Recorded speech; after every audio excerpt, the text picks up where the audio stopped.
Eduardo Levi Yeyati.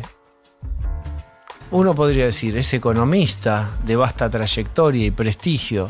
Sí, lo es. Pero viene acá transformado en escritor, novelista. Arte, diría Marta Minujín. Profesor de la Ditela.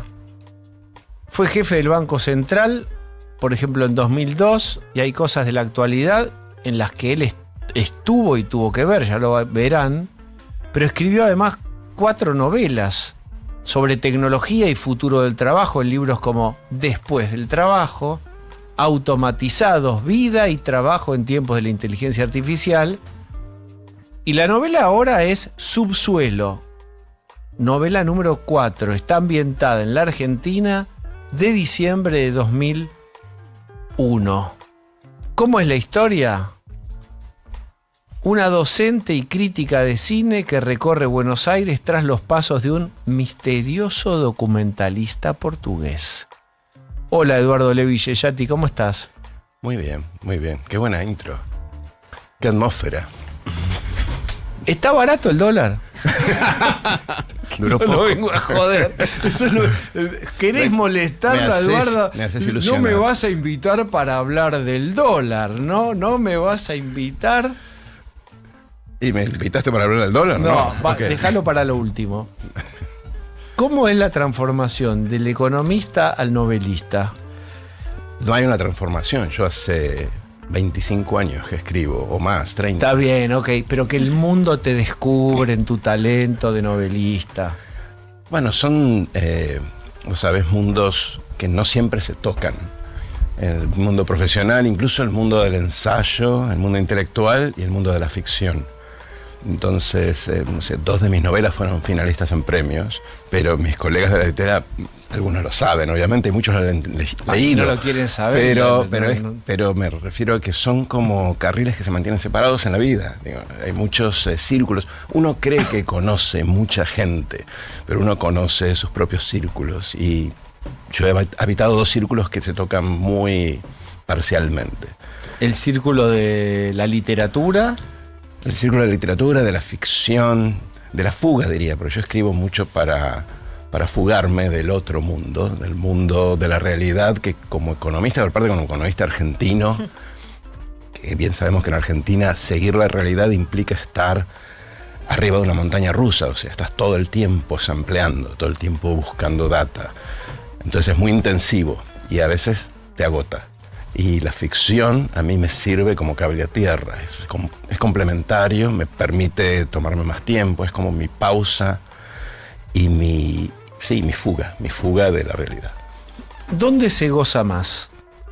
¿En un muy buen momento de una medida económica, un gran acierto de una política económica, de un pronóstico, o en la elaboración de un plan o de una estimación? Y que te la confirmen y validen y tus colegas te palmen y digan, hoy quiero reconocer a Eduardo Levi Yeyati que predijo. Esa es una situación de goce. Y la otra es la publicación de una novela en donde alguien presenta la novela y hay gente de la literatura y se habla de Yeyati el novelista. ¿Cuál de las 2 escenas se goza más? Vos estás olvidando del proceso. O sea, cuando uno hace política pública, cuando uno hace funcionario público o escribe un paper, a mí, en mi caso particular, yo no disfruto tanto el proceso como el resultado. Por eso me frustra tanto si no tenemos resultados. La palmada en sí es muy efímera, pero el resultado, haber cambiado la realidad. Y eso se hace muy pocas veces, si acaso se hace. Mientras que escribir, el proceso de escritura, yo lo disfruto enormemente. Me encanta escribir, me apasiona, puedo estar horas y horas concentrado, no veo la hora de volver. Y después lo que sale, sí, obviamente quiero que se lea, no necesariamente quiero ganar un premio, quiero que se lea, que se difunda, que venga alguien y me diga me gustó lo que escribiste.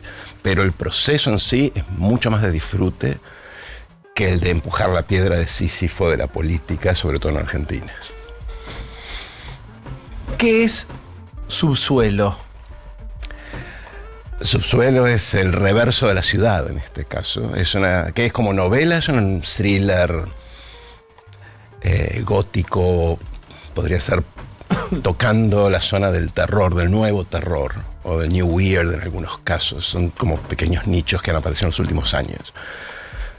Específicamente lo que es el reverso de la ciudad de Buenos Aires. A mí en muchas de mis novelas yo, de alguna forma, el contexto de la ciudad lo pienso como una ciudad, como un animal vivo, como un animal que duerme sobre o se monta sobre los secretos y los huesos de los muertos, por decirlo de alguna forma. Entonces el subsuelo es que está debajo y está siempre a punto de emerger.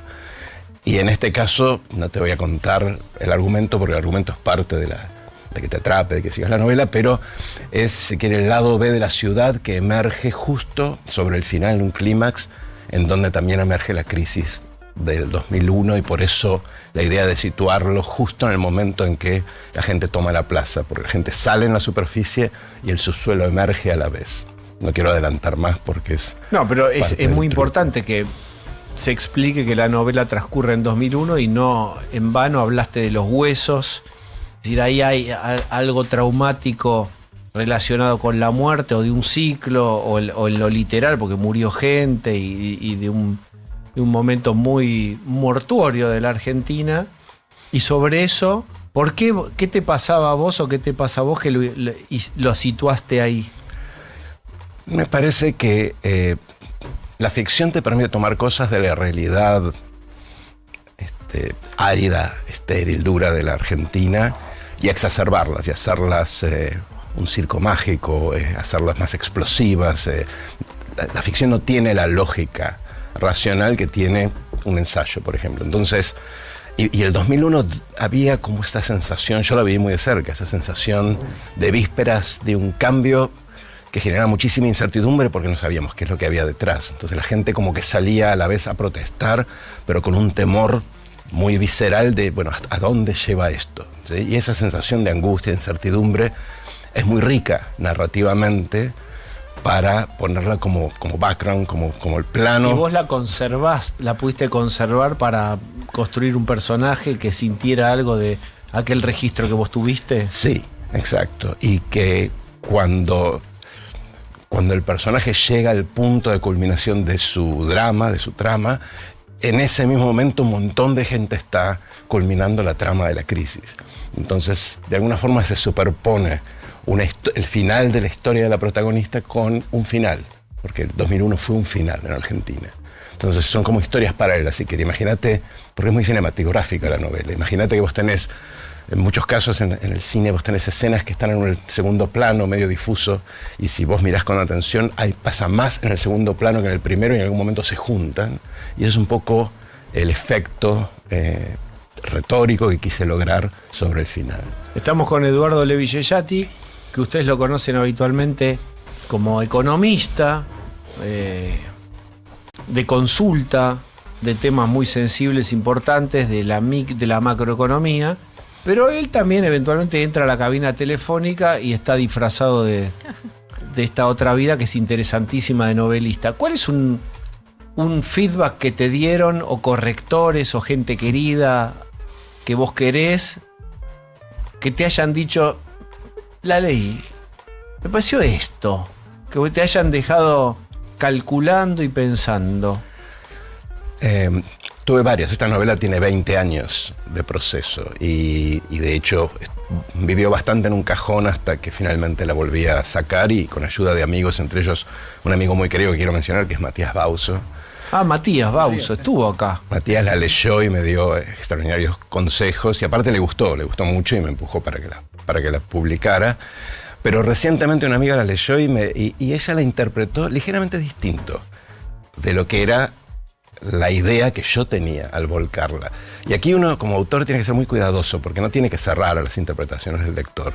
Yo no quise decir eso. No, yo sé que no quisiste decir eso. Yo que no quise... Claro. No, yo no sé qué quise decir. La trama va sobre ciertos carriles naturales y yo trato siempre de no abusar del sueño y la alucinación y la locura como explicación de cuestiones ominosas o cuestiones extrañas. Pero evidentemente la novela tiene cierta ambigüedad que da para pensar hasta dónde es real lo que está sucediendo y hasta dónde es imaginario. Y ese feedback, que insisto, no era lo que yo tenía en la cabeza cuando la escribía, posiblemente si yo ahora la releyera diría, bueno, sí, tiene sentido. Porque un lector que no está en mi cabeza, que lee esto, el producto final, puede tenerlo, puede proyectar sobre eso historias que yo por ahí ni siquiera concebí. Eduardo Levi Yeyati quiere preguntarle, una periodista económica le pregunta a un economista, pero ambos en una escena extraña hablan de literatura. Me gusta.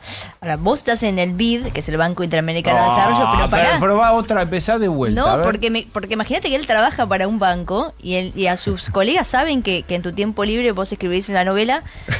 Me estás diciendo, claro, tengo que ser muy claro que es en mi tiempo libre, está sugiriendo. Bueno, hoy está eso, pero la pregunta va... Él te está diciendo esto, yo soy el abogado de él. Él te está diciendo, ya no es mi actividad principal la economía, ahora soy artista y soy novelista y escritor. Estás encarando mal la pregunta. Bueno, voy con otra pregunta, ¿querés? Así Dale. lo sacamos de ahí. Vos preguntá, no les des bola, vos preguntá lo que te sale. Yo te quiero preguntar, ahora esto es más de tiempo 2001, vos estabas ahí en el medio de la En Gateras, cocina. no, yo Casi estaba en ahí. casa. ¿Te inspirás entonces en la realidad para alguna de tus novelas? ¿Mucho, poco? ¿Pensás a futuro hacer algo con todas las crisis económicas que tuvo Argentina, algo de ficción, pero que tenga algo de realidad? Mira, mi novela anterior era sobre un mundo sin trabajo. La empecé a escribir en el 99, cuando todavía toda esta discusión no estaba ni de cerca en el debate público. Posiblemente en la edición final se alimentó un poco de eso. Pero me servía para pensar, por ejemplo, cosas que después escribí en el libro sobre el trabajo. La psicología de la persona que estuvo trabajando toda su vida y de pronto le sacaron la silla y se quedó en el aire sin trabajo. Entonces, de alguna forma la ficción te permite complementar lo que pensás racionalmente. Cómo analizás el efecto de una crisis, cómo analizás el efecto de la incertidumbre, la psicología humana. No es igual a la economía, no es parte de la economía. Es mirar la realidad desde otro ángulo, con otra lente. Y te digo, no sé si complementa mi trabajo de economista, ni aspiro a eso, pero me permite tener un bocho más abierto. Y se nota eso. Perdón, ¿no? Porque cuando Sí. lo consultás, tiene otra mirada que no va solamente de los números y el Excel y los datos, sino que tiene otra mirada además de... Porque viste que ahora está muy de moda, por ejemplo, hablando del mercado de trabajo, que bueno, la gente va a ser reemplazada por la inteligencia artificial y le van a dar un salario universal. Y él siempre dice, pero esa persona también quiere recibir una Pero la gente contraprestación no por quiere algo que ganar trabajó. plata, quiere sentirse útil, tener Bueno, un propósito. Quiere tener varias compañeros de cosas. trabajo, chusmear en la máquina de café, que haya un amigo, un enemigo, una novela, la novela de la vida. Es un buen punto porque una de las cosas que, y aquí mezclo un poco lo profesional y la ficción, que yo insisto mucho es que hay un layer, una capa de automatización que los tecnólogos y los teóricos no tienen en mente, y es la de la demanda del consumidor. Hay muchas cosas que yo voy a poder automatizar, pero que nadie va a querer comprar automatizadas. Y una de esas cosas es la creación literaria y la creación en general. Yo soy un defensor del libro. El otro día pasaba por la feria de editores, 3 cuadras de cola, todos jóvenes. Uno imagina que el joven va a estar delante de la computadora, de la pantalla. No estoy tan seguro. Entonces, el objeto libro, la ficción, el trabajo de ficción, el trabajo intelectual de ficción, yo creo que es algo por el cual hay que militar y que va a ser fundamental para que no nos tape el tsunami de la Y automatización. se puede girar el viento y puede haber una ola de desprecio hacia pantallas y celular y una vuelta cultural hacia lo humano, como una especie de neohumanismo. Hacia Laura, Sí. hacia lo... Pero Laura parece, de parece Benjamin, un hacia los delirio que estamos creativos. diciendo, pero nadie dice de volver a las cavernas, pero me parece que hay... No, hay- las reacciones hay ya fueron reacciones. motor en la historia. Las Por reacciones han sido... Recién mencionaste el género terror gótico y tenés algunas referencias en las cuales, tipo Mariana Enríquez, por ejemplo. Alguna cosa Sí, por ahí. Mariana Enríquez, pero en general, o sea, si me preguntás... Y de Nada, hecho sos el algún- ejemplo de ella. No, pero no, te pregunto. hay un libro muy conocido que de hecho conocí a través de mi hija, que también es novelista y acaba de publicar, que se llama Casa de Hojas, House sí, of sí, sí, Leaves. sí. Ese es un horror muy parecido al de los backrooms, al Sí, error claro. de YouTube, de esas Sí, sí, sí, pequeñas... sí. es nuevo terror, si querés. También el New Weird de Vandermeer, de Aniquilación, por ejemplo. ¿Qué aniquilación? ¿Qué es eso? Es una novela que se hizo una película, de hecho. Es una película, sí. Garland hizo una película muy buena. Es un terror que tiene que ver con lo siniestro, lo raro, el extrañamiento, más que con monstruos y gore, ¿sí? Es más una cosa de... Backrooms es una versión de, Claro. de Casa de Hojas, o sea, una casa que es más grande por dentro que por fuera.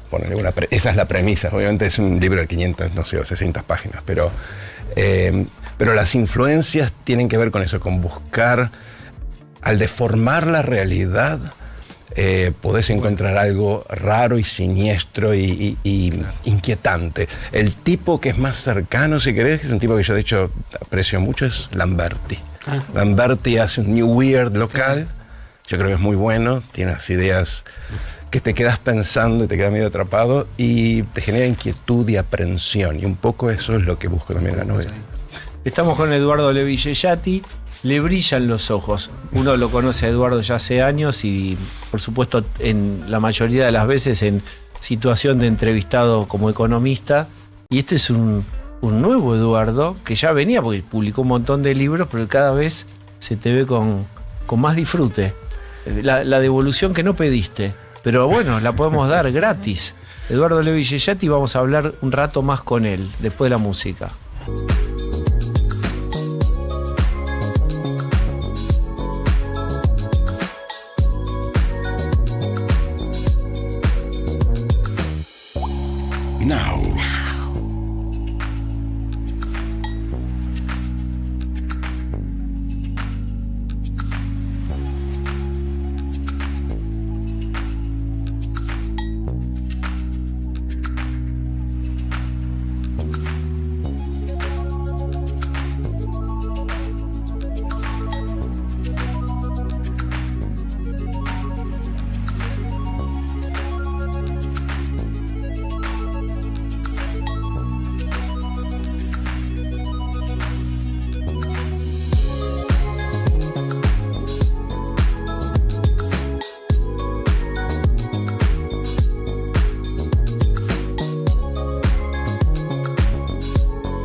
pronóstico del tiempo.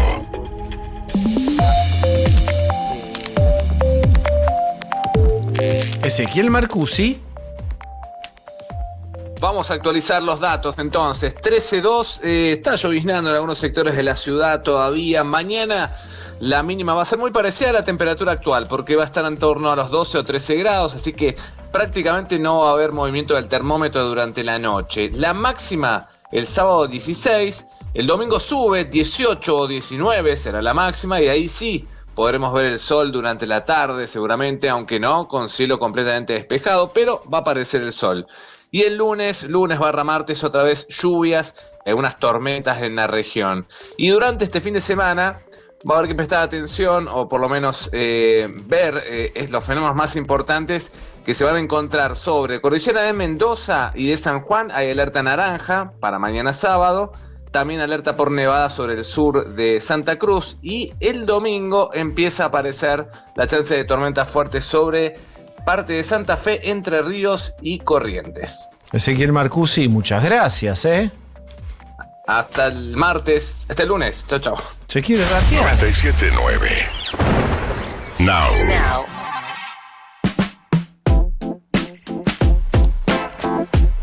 En nuestra conversación de hoy, Eduardo Levillellati, escritor, novelista, economista.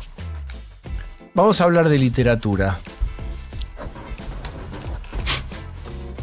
Si vos tenés que explicar la novela de Milei afuera, el abstract, el resumen, hacelo. No me gustaría personalizar, pero puedo aprovechar, yo soy muy fan del cine. Dale. Y hay una película de Elia Kazan, creo que se llama Facing the Crowd. La cara en la multitud. Creo que es esa, la del cantante que se vuelve, casi llega a ser presidente. Y hay otra de Tim Robbins, se llama Bob Roberts, un tipo que canta. A mí me parece, sería una gran novela en esa línea, de ficción, de personajes que de alguna forma atrapan el zeitgeist del momento, tomando a toda el establishment en offside o en frío, ¿sí? Me parece que hoy parte del temor, las dudas que se tiene mirándolos de afuera y a distancia es hasta qué punto es un personaje y hasta qué punto es como un político, como un Mitterrand, un Lula, un Obama, un Clinton, un tipo con cintura y flexibilidad como para entender los diferentes tiempos que tiene un proceso de recuperación en un país. Es una duda abierta, yo no lo conozco, no he hablado con él, no puedo saberlo. Pero en términos ficcionales sí hay yo creo que hay varias películas que he visto, sobre todo películas, que emparentan un poco con la historia, que se va repitiendo en otros lugares de Latinoamérica. Eso hay que mencionarlo, porque si bien ninguna historia es igual a la otra, ningún país es igual al otro, algunos de los candidatos que han ganado, por ejemplo en el caso de Colombia, es muy claro el caso, Chile un poco menos, pero aparecen candidatos que de alguna forma capturan ese momento, un momento que yo creo que está cifrado en el desencanto y el fracaso de un sistema y una dirigencia para con gente que ha quedado afuera. O sea, hay un trasfondo que es real. Pero en las ficciones el personaje es, desde el punto de vista ficcional, es bastante interesante. Ahora salimos de la ficción y vamos al Eduardo Levillellati, economista. Pero voy a tomar algo del novelista, porque vos dijiste, la pregunta es por la flexibilidad y la cintura política. Concretamente, ¿dónde ves que necesita en este momento de este ciclo el gobierno cintura y flexibilidad política? Lo que pasa es que no es una culpa pura y exclusivamente del gobierno. Argentina es un país que no crece hace, no sé, todos los años es más un año, 15 años. Que no genera buenos empleos desde hace más o menos 15 años. O sea, de los trabajadores privados creo que hace 10 años el 35% tenía empleo formal y ahora será la última vez que me fijé era 28, ahora será 27.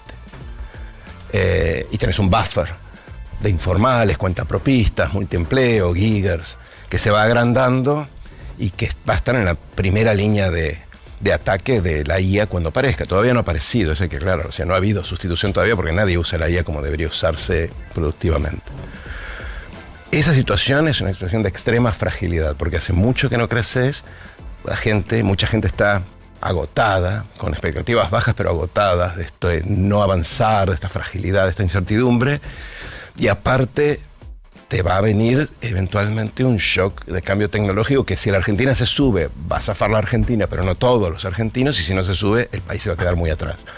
Entonces, para entender eso necesitas estrategias y armas que van mucho más allá de un paper de Gary Becker, de un paper de la Escuela de Chicago. Necesitas tener una sensibilidad y una batería de medidas y un balance entre los diferentes aspectos que estás mirando, porque hay muchas bolas en el aire, que necesitas esa amplitud. No es tan fácil conseguir eso en un político, y te diría incluso muchas veces es más difícil conseguirlo en un economista, que viene formateado con algunos modelos de juguete que a veces confunden con la realidad. Me acuerdo de una entrevista una vez que tuvimos que vos dijiste, se subestima los beneficios de estabilizar la economía, que es verdad, tiene un montón de beneficios, por ejemplo que vuelva el crédito en Argentina, algo que no hay. Ahora esos beneficios de estabilizar la economía por ahí tardan más en llegar de lo que son los procesos electorales en el país. ¿Cómo tratás de hacer las dos cosas al mismo tiempo? Porque el rumbo es por ahí el correcto, el tema es cómo haces que los beneficios se vean antes de la próxima elección. Mira, ahora una de las cosas que hago en el Banco Interamericano de Desarrollo son planes de acción para el crecimiento en países que los solicitan, unos pocos. Y voy a simplificar, pero nuestro leitmotiv es la estabilidad es el punto de partida, pero no es un punto de llegada. Y el crecimiento es un puente entre la estabilidad y el desarrollo, el bienestar, la inclusión, como quieras llamarlo, el welfare, el bienestar social. Tenemos que poner mucho énfasis en el crecimiento. Estabilidad por sí sola no te lleva casi a ningún lado. Es como en fútbol, hay que ganar, no importa si jugás bien o no. Bueno, como el fútbol es, si no pateas al arco, no hay forma de que ganes. ¿Me permiten, caballeros? ¿Qué podría dentro de su marco mental, dentro de lo que podría ser, dentro de su caja de herramientas, el gobierno que no esté haciendo para acelerar el crecimiento? No es fácil la respuesta a esa pregunta, por eso trataba de ubicar el problema en el tiempo. No es que este gobierno tiene la culpa de que no crezcamos, porque hace 15 años, con gobiernos muy disímiles, pasamos por ciclos, aparte, digamos, adobados por crisis que te dejan cada vez más abajo. Yo te voy a poner un tema que a mí me interesa para darte un ejemplo, hay muchas otras cosas. Yo creo que no hay posibilidad de tener crecimiento y obviamente no hay ninguna posibilidad de tener una sociedad inclusiva si no tomás mucho más en serio la generación de capital humano, la formación del trabajador, la posibilidad de que ese trabajador tenga un empleo en donde puede ir progresando en términos de conocimientos y en términos de salario. Y eso hoy no se hace, eso es muy poco en Latinoamérica. Acá no se hace, no hay una agencia de formación profesional, no se habla, cuando se habla de reforma laboral hablan de bajar costos salariales. Puede ser importante, pero la informalidad en Argentina no tiene que ver con costos salariales. Muchas veces tiene que ver con gente que no tiene las capacidades, las competencias que se demandan en el mercado. Muchas veces tiene que ver con gente que vive muy lejos y no llega al trabajo. Hay un montón de otras cuestiones que no tienen que ver estrictamente con el salario. Pero el gobierno te está escuchando y dice, yo estoy de acuerdo con vos, Eduardo. Pero son 20 años, 25 años, formación, robustecer la escuela primaria, robustecer esas familias que apoyan cuando no vuelve el colegio y tiene que hacer la tarea, la terminalidad en el secundario. Yo tengo elecciones el año que viene y estoy cayendo en las encuestas, a pesar de que algunos me valoran el rumbo, porque no crecemos y el poder adquisitivo no está alcanzando. ¿Qué puedo hacer? Para empezar, yo no estoy hablando de la educación en la primera infancia, estoy hablando de formación laboral, que en general es gente que sale ya de la educación básica, ya sea porque es más grande o porque la abandona. Estamos hablando de educación, estamos hablando de la formación que un tipo como Daniel Herrero mencionaba, de cuando abría los puestos en Toyota no podía conseguir a nadie porque la esa etiqueta, gente... no le leí en la etiqueta. Entonces, estamos hablando de formaciones de 3, 6, 12 meses, ¿sí? Muy específicamente orientadas ahí donde hay demanda pero no hay competencias. Eso está súper estudiado y no hay hoy una iniciativa en el gobierno en esa dirección. Ahora, vos me decís, tengo que ganar la elección. Bueno, ahí, si vos me preguntás qué medidas... Sí. Si yo quisiera ayudar al gobierno Sí. a ganar la elección... bueno, vos sabés que lo que yo pienso de la política monetaria y cambiaria. Yo creo que tendrías que tener una política monetaria que no has tenido. ¿A qué te referís? Un programa monetario, un banco central que defina la política monetaria, y el banco central es básicamente un apéndice del Tesoro, del Ministerio de Economía. ¿Pero qué es lo que debió haber hecho que no hizo? Un programa monetario, o sea, decir básicamente, nosotros vamos a hacer esto con los agregados, esto con la tasa de interés, estos son las metas indicativas, vamos a tener un target, aunque sea una meta, no necesariamente una meta de inflación, pero orientar hacia dónde va la política, dejar tranquila la tasa de interés que está subiendo y bajando todos los días. Bueno, pero hay un riesgo cuca, te contesta Milei. Que te las tuve que subir, si no iban al dólar, corrida. Yo te hago de Milei. Bueno, las Yo te subieron, hago de las Milei. bajaron, las subieron, las bajaron. No está muy claro cuál es la estrategia detrás. Y creo que la inflación, porque ellos han hecho muchas cosas para bajar la inflación. La inflación está, te diría, incluso por lo menos para mí, inesperadamente alta. Y si me preguntas por qué sigue tan alta, una de las razones, yo digo, ¿qué es lo que no hicieron? Bueno, no hicieron política monetaria, por eso te puede ayudar. Claro. Por el otro lado, creo que a ver, y aquí yo sé que es un tema controversial y no íbamos a hablar del dólar, pero creo que el atraso cambiario no te está ayudando a derramar el crecimiento porque le está pegando muy duro a sectores concentrados donde hay mucho trabajo, y la verdad que decirle a las empresas que se reciclen y se reconviertan de un año para otro es un poco ingenuo. No sucede así en la práctica, necesitas más tiempo. Y después hay un tema que tiene muy difícil solución. Y es todo el mundo habla y entiende que vos tenés que abrir la economía para eliminar los sectores que son fuertemente protegidos y poco competitivos. Vos abrís, nadie te dice cuáles son los sectores que son competitivos sin estar protegidos. Entonces no queda muy claro si después de abrir te queda algo. Antes de abrir uno tendría que tener en claro qué es lo que esperas que te quede ahí. ¿Se entiende lo que digo? O sea, sí, los textiles tienen un problema de competitividad y alta protección. Ok, ¿qué vas a hacer en su lugar? ¿Qué debería hacer el empresario? ¿Dónde debería invertir? Pues me parece que la idea ahí es que reduzcan costos. O que reduzcan ganancias. No queremos que desaparezca. Estoy inventando que el gobierno piense esto, no estoy seguro. Es simplemente, no puede ser que los índices de inflación mensual siempre vestimenta esté más alto que el promedio. Algo está pasando mal en Argentina. Bueno, que bajen los costos o que bajen las ganancias. Sí, eso ya pasó y de hecho, yo no lo he seguido, pero seguramente Sofi sabe.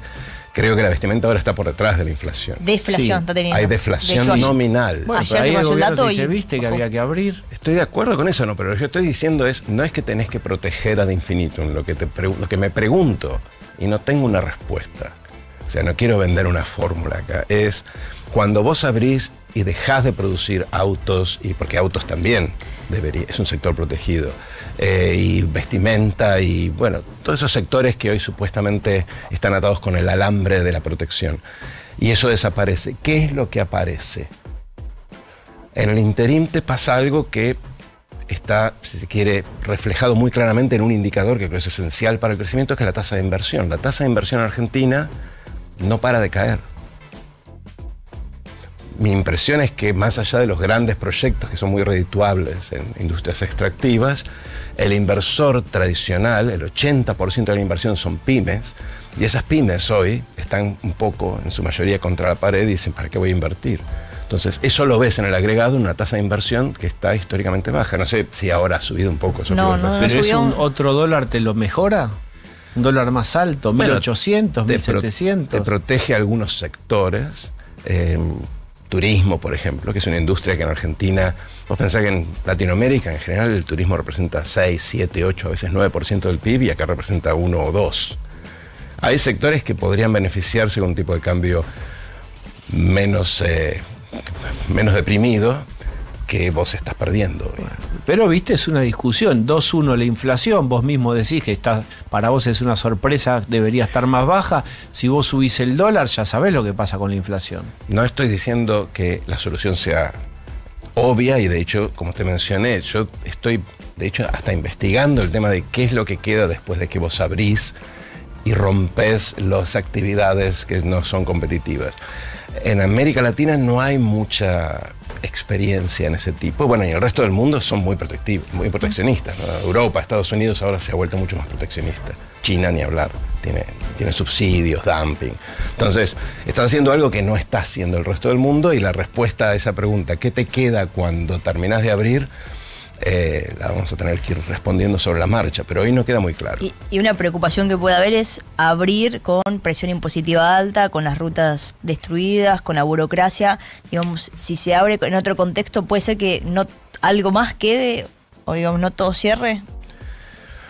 Mira, ahí el tema de la inversión pública sigue un poco viene de la mano de la caída de la inversión privada también. O sea, el gobierno redujo el déficit fiscal, y eso claramente era una condición necesaria para todo lo demás, en alguna medida reduciendo inversiones que son en muchos países complementarias de la inversión privada. Por ejemplo, rutas, logística, energía, la red de distribución. Entonces, sí, si vos me preguntás, ¿deberías tener inversión pública ahí? Yo creo que el gobierno se las delegó a las provincias, pero no todas las provincias tienen la misma capacidad.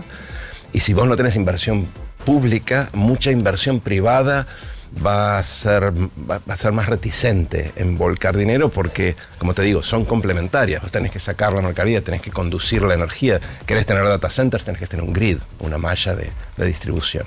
Entonces, hay muchos aspectos. Yo mencioné el laboral porque es algo que vos sabés que me fascina, me obsesiona más que me fascina, pero hay varios aspectos en donde un gobierno con un poco más de confianza en las virtudes de la política pública podría ayudar a que el crecimiento levantara. ¿Y tiene margen económico para invertir ahí? Por último te pregunto. ¿Hay margen? La frase es, no hay plata, y con eso hizo un gobierno. ¿Hay plata? ¿Hay cosas que se podrían hacer y no se hacen, pero se podrían? Yo creo que algunas sí, no todas. Y te digo por qué. Porque vos, algunos de esos ajustes que impactan sobre el nivel de actividad te terminan volviendo como un boomerang con una menor recaudación, que es algo que se ha visto en el primer semestre.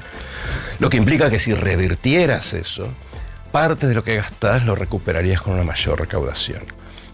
No digo que sea fácil, ni tampoco es tirar dinero de un helicóptero, pero algunas de estas intervenciones puntuales, sobre todo el tema de inversión pública bien localizada, y también el hecho de que orientes a los inversores y le digas, mira, nosotros vamos a ir por este lado. Claramente lo ha hecho con extractivas, ¿no? Eso está claro. Lamentablemente con solo oil and gas no me queda muy claro si llegás al otro lado del camino con toda la gente dentro del barco. Bonus track, ¿en qué actividad sí se podría poner una ficha que podría estimular el gobierno desde una política pública? No, el gobierno está promoviendo muy claramente todo lo que son industrias extractivas. Es un poco más ambiguo con el campo, y tiene podría llamarlo extractiva también, tiene la idea de ser un líder en la oferta de centros de datos. Para los centros de datos tiene que ser una inversión, porque el centro de datos necesita también tener una grilla de distribución. De hecho, en México, que era otro lugar que parecía ser la panacea de centros de datos, están moviendo esos proyectos a Brasil porque no tienen dónde colgar, no tienen cómo la energía no tiene cómo llegar al centro, digamos. El centro de datos es muy complicado de integrar en una red eléctrica, entonces necesitas hacer inversiones específicas. Pero esos tres sectores, el gobierno ha señalado que está dispuesto a empujarlos y están en el RIGI, y creo que ahí está claro. Te faltaría alguno que generara un poco más de desarrollo regional y empleo. Eduardo Levi Yeyati, siempre es un placer charlar con Eduardo. Son charlas muy ricas con un montón de contenido, de conceptos, y hoy lo disfrutamos en su doble condición de novelista, escritor y de economista. Gracias, Eduardo. Un placer, como siempre. Now. Ahí, cuando te subís al auto, mientras remodelas tu casa o cuando abrís tu negocio todos los días. Te acompañamos en cada momento de tu vida para que puedas desarrollar tus proyectos con la tranquilidad y el respaldo de siempre. Llama al 0810-222-2444. Consulta con tu productora o productor asesor de seguros. Ingresá en provinciaseguros.com.ar o seguinos en nuestras redes sociales. Provincia Seguros, una empresa del Grupo Provincia. Número de inscripción 499, Superintendencia de Seguros de la Nación 0800-666-8400.